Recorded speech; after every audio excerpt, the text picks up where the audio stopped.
Bogura diabetic ও স্বাস্থ্যসেবা হাসপাতালে ভুল চিকিৎসায় মেরিনা বেগম নামে এক নারীর মৃত্যুর অভিযোগ উঠেছে। বগুড়া জিয়াউর রহমান মেডিকেলের চিকিৎসকদের বরাত দিয়ে ওই নারীর স্বজনদের ভুল গ্রুপের রক্ত দেওয়ার কারণেই এই মৃত্যু এমন অভিযোগ করা হয়েছে।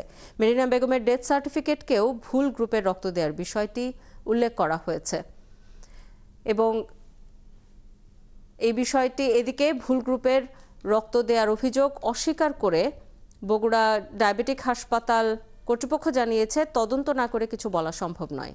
এস এম আবু সাইদের তথ্য ছবিতে প্রতিবেদন। নন্দীগ্রামের ভাটারা গ্রামের বাসিন্দা মেরিনা বেগম গেল 13ই ডিসেম্বর ভর্তি হয় বগুড়া ডায়াবেটিস হাসপাতালে। তার স্বজনরা জানান, ডায়াবেটিক ও অতিরিক্ত জ্বরের কারণে তাকে ভর্তি করানোর পর চিকিৎসক রক্ত শূন্যতার বিষয়টি জানার পর এক ব্যাগ রক্ত দেওয়া হয়। এরপর থেকেই তার শারীরিক অবস্থার আরও অবনতি হতে থাকে।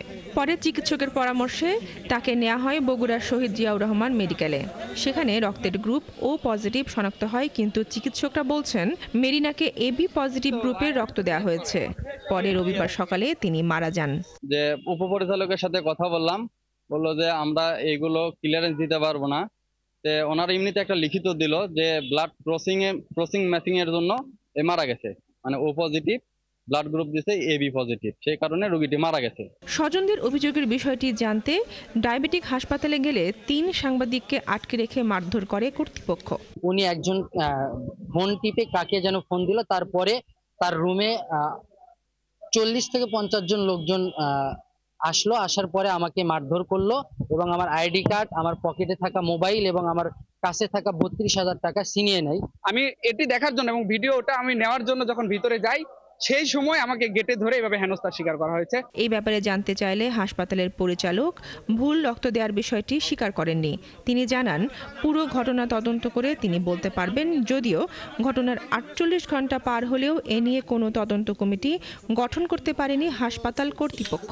অবশ্যই এটা একটা তদন্ত করব, একটা নিরপেক্ষ তদন্ত করব এবং যারা এটার সাথে জড়িত যে লেভেল থেকেই হোক না কেন, সব লেভেলের তা আমরা খুঁজে বের করে আমরা সবার সামনে উত্থাপন করার চেষ্টা করব। এই ঘটনায় মেরিনার ছেলে বাদী হয়ে বগুড়া সদর থানায় অভিযোগ দায়ের করেছেন। সেখানে ডায়াবেটিক হাসপাতালের পরিচালক ডাক্তার মোস্তফা কামালকে প্রধান আসামি করা হয়েছে। বগুড়া জিয়াউর রহমান মেডিকেল কলেজ হাসপাতালের চিকিৎসকরা আরও জানিয়েছেন, অন্য গ্রুপের রক্ত কোনো রোগীর শরীরে গেলে সেই রোগীর মৃত্যু হওয়া খুব অস্বাভাবিক নয়। বনশ্রী হালদার, ৭১।